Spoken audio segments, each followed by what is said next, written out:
আমি আসলে গ্রাম খুব পছন্দ করি ছোট থেকেই। আমার গ্রামের প্রতি একটা অন্যরকম ভালোবাসা কাজ করে এবং আমি ছোটবেলায় যদি কেউ বলতো ঘুরতে নিয়ে যাবে আমার কাছে মানে সবার ফার্স্ট অপশন ছিল যে আমার নানু বাড়ি ফরিদপুরে। এখন পর্যন্ত কয়টা না ৮-১০টা তো হয়েছেই রিলিজ। তো এটা আমার আরেকটি নাটক যেটা আসলো। তো এটা নিয়ে খুব আশাবাদী যে দর্শক এই নাটকটি পছন্দ করবে এবং এই নাটকটি বরাবরের মতো এবারও আমার জন্য খুব নতুন একটি কাজ এবং সেম বিতে আমার এই কাজটি গিয়েছে আরেকটি নাটক গিয়েছে বাজি, ওটাও ভালো রেসপন্স পেয়েছি এবং এটা নিয়ে আমি খুব আশাবাদী যে দর্শক পছন্দ করবে এবং কাজটি দেখতে হবে এবং আমার মনে হয় এই কাজটি দেখার পরে মানুষ বোর হবে না, খুব মজা পাবে, আনন্দ পাবে। হ্যাঁ, আছে অনেক নাটকই আছে যেগুলোতে আসলে আমরা যেভাবে চিন্তা করি, যেমন এটা একটু এন্টারটেইনিং কন্টেন্ট। কারণ এই জন্যই বললাম যে এই কন্টেন্টটাই হচ্ছে একটু মজাদার। সো এই ধরনের কন্টেন্টটা মানুষ এন্টারটেইনিং, সো এই কন্টেন্টটা মানুষ মজা পাবে। আর কিছু নাটক আছে যেটা একটু আমাদেরকে, যেমন অনেক নাটক আছে যেগুলো কেউ মারা গেলে কিংবা কেউ কাউকে কষ্ট দিলে আমরা কষ্ট পাই, সেক্ষেত্রে তার হাসতে পারি না মন খুলে, সেটাই বললাম আর কি। সো এই জায়গা থেকে হ্যাঁ, মনে ছাপ রেখে যায়। সবগুলো কন্টেন্টই আসলে আমাদের কাছে স্পেশাল। যেমন এর আগে যে কন্টেন্টটি বলছিলাম যে মাধবীলতা, ওই নাটকটির শেষ পর্যন্ত যদি কেউ দেখে, যেমন আমার চোখে এখনো পানি আসে। সো এরকম আর কি, এই নাটক দেখে কারো চোখে পানি আসবে না, হয়তো আসতে পারে, সেটা আনন্দের।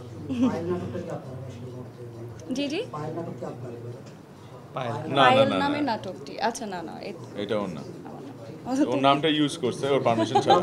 পারমিশন ছাড়া নাম, ওর কপিরাইট না এটা, তুমি ই দিয়ে দাও, মামলা দিয়ে দাও। কয়েক বছর আমরা দেখলাম আর কি।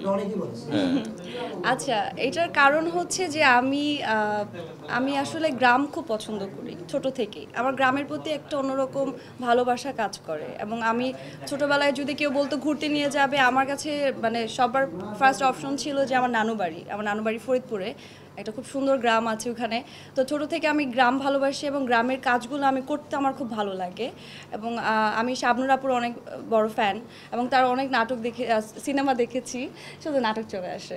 তো সেই সিনেমাতে যেমন একটি সিনেমা ছিল ওই যে দোলা চরিত্রে, যেমন ওই দোলা চরিত্রটা আমাকে আমার এত কাছের লাগে। সো এরকম অনেক কাজ আছে যেগুলো আমার খুব পছন্দের এবং গ্রামের কাজগুলো আমি জানি না, আমার ভালো লাগে, আমি ওন করি অনেক, এই কারণে হয়তো বা মানুষ পছন্দ করে।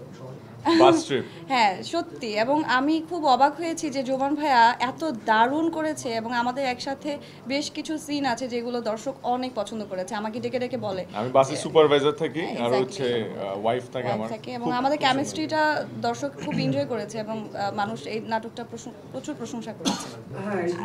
আমি গান গাইতে পারি না, এত সুন্দর একটা গান না না, গান ও পারে না, কিন্তু মারিয়া কিন্তু পারে। প্লিজ, মারিয়া কিন্তু ভালো গান ও পারে, ওইটাই গুনগুন করতেছিল। কোন একটা গান গাও না গাও, খারাপ না। আনন্দ বছর কিন্তু প্রত্যেকটা গান অনেক সুন্দর এবং এখন ওই গান মনে হয় কোনোদিন পুরানো হয় না। কে গায় ভাইরাল চুল? ওই যে আল্লাহ,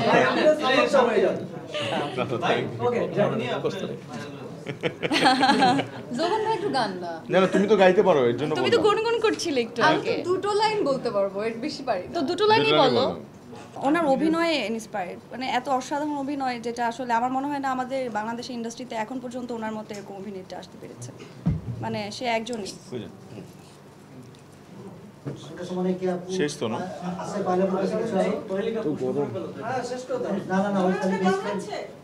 হ্যাঁ প্রহেলিকা তাড়াতাড়ি ছুটো।